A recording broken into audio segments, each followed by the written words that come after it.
was like, oh my God, this movie just keeps getting worse and worse in terms of like just how disturbing it is. And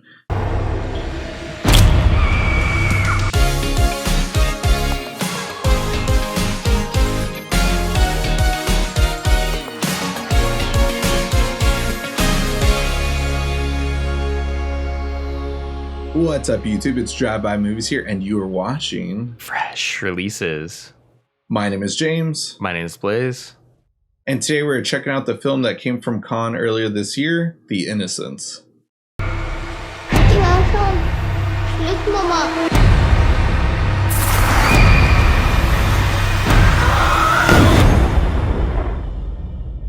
Hva var det som skjedde egentlig? Vi lekte bare litt.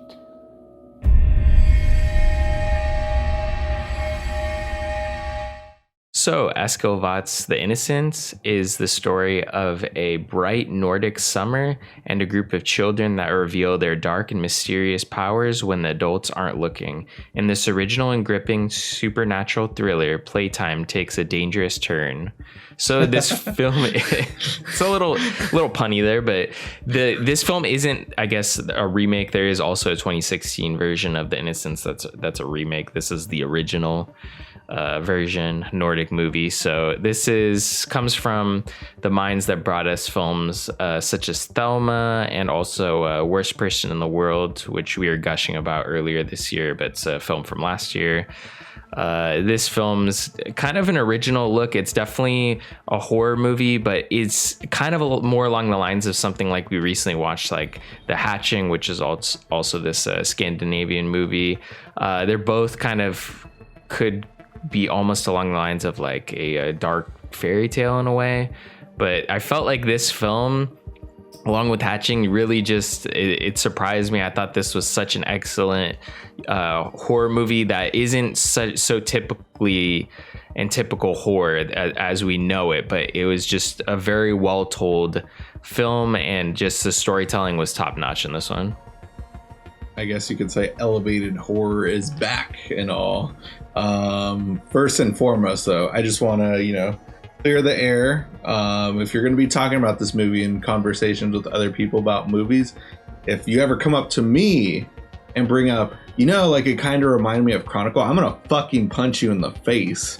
Do not bring up Chronicle when talking about this movie, because too many people on Letterboxd are reviewing like Chronicle if it was younger kids, Chronicle if it was a foreign film, Chronicle if it's like a narrative story. I'm like, what is your obsession with Chronicle? That movie is terrible and garbage, and this movie is not and should not be anywhere near in the same sentence. This is a movie that's really hard to watch, and I thoroughly enjoyed it. The 2 hours just flew by. I had to keep pausing the movie just because I was hoping it would end because of how horrified I was watching this movie. But it's a great movie. I don't really feel the need to watch it again, but it's definitely my favorite movie of 2022 so far. I know technically it came out last year, but recently just hit on demand for our stateside. So, I really enjoyed it. But what are your initial thoughts so far? Yeah, I loved it. Honestly, I thought this film was just very well knit. It's just like, I felt like it was cinema at its finest when it comes to just being like, the script is good, but this film isn't overly, it's really like the show don't tell kind of thing. It really just little actions here and there, the little metaphors and, little things kind of rippled throughout the movie. It was its cinema and storytelling at its finest. I really enjoyed this movie. I think the comparison to Chronicle, I mean, I don't hate Chronicle as much as you. I think I hated it when it came out, but I think over the years I've kind of just forgotten about it, and maybe that's made me not hate it as much. But I can kind of see the similarities, but I think this goes for the fact that it's going to be hard to watch this movie and not think of like the superhero similarities just because they're children with like psychic powers. But I mean, just because people have powers doesn't mean it's a superpower. I think you have to at least try and save someone, or just be like stop someone who is trying to save someone to really be like a superhero or super villain in that sense. These are kids that are just discovering these kind of psychic abilities. It really reminded me of something along the lines of like a David Cronenberg, The Brood, or I guess Scanners in a way. I don't think I'd ever call Scanners like a superhero movie. It's more of like a psychic power movie. I think that's its own genre, as we've seen in the past. Yeah, it's definitely a good take. Like when I was first watching, like, I mean, the first one that came to my mind in recent years, I guess you could say, was that Joseph Gordon-Levitt, Bruce Willis movie, Ryan Johnson's movie, Looper. That's the one. Thanks for bringing it up. But just because I remember telekinetic powers was in that movie, and it's like had to deal with like a kid who's going to be the future most powerful person. Not that these movies are similar, but like, you know, there's plenty of movies like that where there's powers within it, but it's not necessarily like a superhero movie. And yeah, I guess you could say, like, you know, this almost feels like, but I like that there's no explanation or backstory to it, and I like that it's all these kids that have it, like spoilers towards the end, but you know, it seems like it's not just our protagonists that have this kind of aura feeling and stuff where they're able to communicate with one another, have this sense of force almost. I like that it's just, you're kind of just thrown in and stuff and you don't understand why. And one thing, like, I was kind of annoyed with at first with the movie, though, is our protagonist Ida. Like, I was like, all right, you're developing her as being like a really like bad girl and stuff, like, you know, with her squashing the worm. Like, I was like, there's too much foreshadowing, her pinching her sister. But then you find out that really, like, you know, she's abusing her sister, but then she's like more the innocent one towards the end, when you're out of nowhere. Ben just shocked me with just like, you know, we've seen sequences of animals killing, but just like that sequence caught me off guard where they throw this cat down the stairs, and I was just like shocked and just like couldn't believe it. And then they took it a step forward with him stepping on the cat, just like horrifying and like true villain of making stuff with you know, you kind of see that his backstory is like, you know, he comes in a kind of broken household and stuff, like his mom isn't really there, kind of yells at him a lot, and he feels threatened throughout the time, being bullied by the other kids who live in the building. So, you know, it felt like a little bit too much on the nose of just like the nurture, or he kind of was nurtured to become this way. Like that, I guess, would be my only complaint, I guess. But other than that, though, like, still, it's very shocking movie, and just like, you know, kept me at the edge of my seat. Yeah, honestly, that scene, it cracked me up in the sense that I feel like every time I go to watch one of these movies, they're all fine. Like, this film's like fine in the beginning. I think anyone else, like my wife's like walking through, is totally fine. Then as soon as that scene comes up, my wife comes into the room to like sit and watch TV, and like, it's just like, I was like, I think it's all right if you come in here. Like, usually, I mean, if I watch like Halloween or something, like, she's not even gonna come in the room, you know. But like, if I had this on, like, I think it's okay to come in here. And then I'm like, oh, never mind, here, let me just change the channel really quick. Yeah. It's just like, oh, it was like, what are the odds? Like, this scene just kind of comes out, and I mean, it is, you know, foreshadowed, but I do feel like, oh, like, what are the odds that you come in at this exact moment? It was hilarious. I was like, oh my god, I'm watching this fucked up movie about kids killing a cat. It's like, what is it? How does this look for me? You know?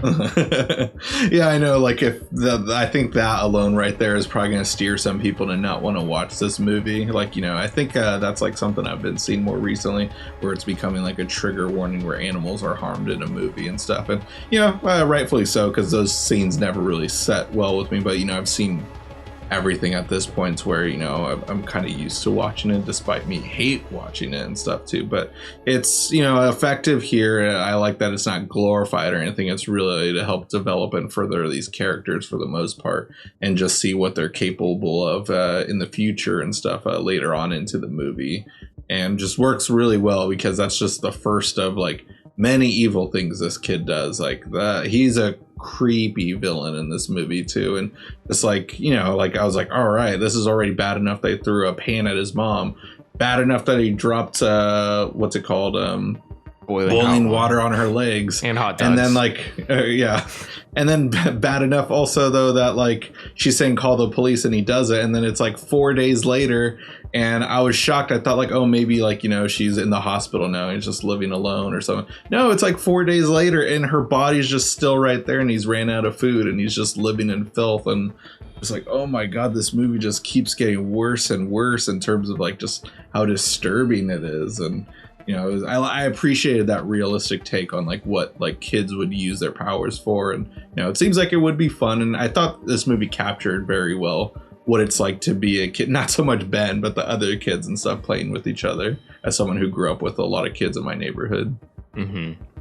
Yeah, I thought that this film was just something totally out of left field. I don't feel like I've heard a ton of people. I've heard this film mentioned here and there, especially it got a little bit more recognition just coming from the same people that brought you Worst Person in the World. So I feel like now maybe it will get on more people's radar, but this definitely is going to be flying kind of under the radar for the rest of the year, I feel like. So, I mean, if you haven't heard of this movie yet, I think this is definitely worth a watch if you're into horror movies, or especially elevated, or elevated, as we say, horror, Scandinavian horror. We're just kind of memeing on the whole elevated horror thing. That's been our favorite thing this year, I think. Right, exactly. Because, it's typically stuff we make fun of, but just so happens that the elevated horror stuff is the stuff we've been liking as of recently, especially compared to Texas Chainsaw Massacre and Scream 5, all the reboot recalls we've been getting. But yeah, I'm very impressed with what's been going down with the IFC recently. They've always been one of my favorite distributors, despite their stuff not getting a lot of theater play and it usually going on demand. I was surprised that this was an IFC midnight movie. I figured just normal IFC would have picked it up and pushed it across a bigger platform, because I feel like it has that potential. But it's hard when it's a foreign film, and hard when it's an intense horror film like this. But hopefully a lot of people do check it out, because it's definitely worthy, and hope a lot of people don't sit on this one too, just because it is kind of an older movie with it coming out last year and just us barely getting it right now, and it's getting kind of a light release. Let us know what your thoughts on the movie are yourself. Catch our thoughts. Great way to help support the show is by watching the movie yourself through our Amazon affiliate link in our description box below, and coming back here to let us know what you thought about it in our comments. And if you guys haven't already, go ahead and smash that like button, hit the subscribe button, and click that notification bell to get all our latest updates. And if you can't get enough of us here on YouTube, be sure to catch all our social media links down below in the description box for Instagram, Twitter, and TikTok. Anyways, guys, that'll conclude this week's episode. Tune in next week for a brand new video.